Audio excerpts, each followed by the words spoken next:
Sir నా పేరు Beerappa sir. అయితే నేను 7:30కు మా పిల్లగానికి జ్వరం వచ్చింది. అయితే హాస్పిటల్ తీసుకుపోయి వచ్చిన. వచ్చి ఈడికొచ్చే వరకు 8 అయింది. వీళ్ళని ఇంట్లో దింపి మళ్ళా బైక్ మీద పోయి గిన్నె పక్కన గేటు. ఆ గేట్ కాడికి పోయి ఇక బండి ఆడబెట్టి గేట్‌లో నిలబడ్డా సార్. నేను వాచ్‌మెన్ చేస్తా. ఇక ఇక్కడ నేను మళ్ళా ఏమైంది వీళ్ళు వచ్చింది నాకు తెలవదు. అయితే ఈమె ఫోన్ చేస్తదేమో 10 గంటలకు నాకు భోజనానికి రా అని. అయితే ఫోన్ చేయలేదు. సరే అయితే నేనే వచ్చిన. వస్తే గేట్ తీసుకొని వచ్చే లోపల గేట్ తీసుకున్నా ఇద్దరు ఆడ గేట్ కాడనే ఇద్దరున్నారు. రప్పున ఫోన్ తీసుకున్నారు. ఎవరన్నా నా ఫోన్ తీసుకుంటున్నారు నేను ఇంట్లోనే ఉంటాను. అంటే నువ్వు తర్వాత చెప్తాం కానీ ఫోన్ ఎక్కడ పోదు ఇస్తాము. నువ్వు పైనకి నడువు అని. ఇక పైనకి దొరికిపోయారు. ఇక జరసేపు కూర్చున్నట్టు తర్వాత ఇక అది ఇది ముచ్చట అది ఇది ఇక నేను చెప్పిన కొద్దీ అది ఇది అనుకుంటా ఇక మా అక్కలోడ భయనకలోడ నీ అమ్మందంగా ఏంద్రా నాటకాలు చేస్తున్నారు అట్ట అని కొట్టుడి మీద ఉన్నారు ఇక.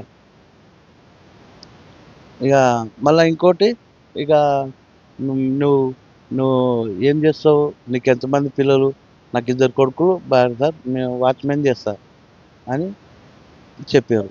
చెప్పినాక ఇక 3 గంటలకు లేచిన సార్. 3 గంటలకు లేచి టాయిలెట్కి వచ్చిన. ఎక్కడ వెళ్ళనియదు. మళ్ళీ ముగ్గురు వస్తున్నారు. ముగ్గురు వచ్చి నైంబర్ గన్మెన్ లేక ముగ్గురు వస్తే కూడా అయితే పర్లే అని ఆడ కింద టాయిలెట్ పోసి మళ్ళీ పైనకి పోయినా. గడ కాసేపు పిలవడ్డా జరసేపు. ఏమో ఏందిరా అనుకోని. అయితే మా అక్కలో కూడా ఎందుకు పిలవడ్డావు ఈడ కింద నడు పైనకు మా అని తిట్టారు. అయితే నేనేమన్నా నువ్వు మా అమ్మని దింగుతావా మా పిల్లని దింగుతావరా లంజోడు కానీ నేనన్నా. అంటే ఇక ఆడు పైనకి వచ్చి 2 దబాయించాడు. తప్పు కదా సార్. ఇక అంతకి ఇంకా ఎక్కగొట్టగలరని నేను బుగులు పట్టి నా పిల్లల కోసం సప్పదానికి ఇంట్లోకి పోయి ఇక మేము నలుగురం దుప్పటి కప్పుకొని పడుకున్నాం. వాళ్ళు కూడా ఇంటందరూ పండారు. మొత్తం 30 మంది మా చుట్టే పండారు. ఇక తెల్లారుజామున ఇక 4 అవుతుందమ్మా, మీరు ఇప్పుడు సామాన్ చదువుకోండి. చదువుకోకపోతే బాగుండదు. మీకు ట్రక్ ఉన్నది, మీకు ఎక్కడ దింపమంటే ఏ ఊర్లో దింపమంటే దింపుతాం. అంటే మాకు ఊర్లో వద్దు, మాకు మా అమ్మగారు మా గేట్లో దింపండి. గేట్లో దింపితే మేము ఏమన్నా చేసుకుంటామని మేము. అంటే గేట్లో దింపము, మీకు బయటనే ఎక్కడన్నా మీ ఊరైతే ఎక్కడన్నా దింపుతామని వాళ్ళు. అంటే మేము అర్థం చేసుకున్నాం ఇది ఏదో పెద్దగా ఉన్నదని. ఇక సైలెంట్గా మూటలు కట్టినాం. మూటలు కట్టుకున్నాక నాకు తర్వాత మళ్ళీ అర్థమైపోయింది. ఇక అప్పుడే మూటలు కడుతున్నాము, మా సార్ వాళ్ళు వచ్చారు. వాళ్ళకి ఎవరు చెప్పారు దేవుడు లేక. అప్పుడే మా సార్ వాళ్ళు 3 కార్లు వచ్చారు, పోలీసు వాళ్ళు వచ్చారు. పోలీసు వాళ్ళ బండి లైట్ చూడండి అడివే ఒక్కరు లేకుండా వెళ్ళిపోయారు సార్. ఇక అంతే. Thank you sir. నా పేరు విజయ సార్. శ్రీనివాసరావు సార్ దగ్గర, సేదలవాడ శ్రీనివాసరావు సార్ దగ్గర 12 సంవత్సరాల నుంచి చేస్తున్నాం సార్. మేము ఇక్కడనే చేస్తున్నాం. రాత్రి 9:30కు వచ్చింది సార్. ఒక్కసారి వచ్చారు. 30 మంది వచ్చారు. ఆడోళ్ళు మగోళ్ళు మొత్తం 30 మంది వచ్చారు సార్. వచ్చి పిల్లల చేతిలో ఫోన్ ఉండే తీసేసుకున్నారు. ఫోన్ తాళం వేసేయండి అన్నారు ఫస్ట్ అని. తర్వాత సామాన్లన్నీ సర్దుకోండి అని అన్నారు. అంటే పిల్లగానికి జ్వరం వచ్చింది, టైఫాయిడ్ జ్వరం వచ్చింది, పిల్లగానికి ఏదైనా తినబెట్టాలి అని అన్నారు. సరే తినబెట్టి తొందరగా తినబెట్టాను. తినబెట్టినాక సరే ఇప్పుడు సదురుండి అని అన్నారు. సదురుండి అంటే ఫోన్లు తీసేసుకున్నారు. మీరు ఒకసారి మా మేడం వాళ్ళకి ఫోన్ చేస్తాను, నేను ఎవరికో ఒకరికి చేస్తానన్న.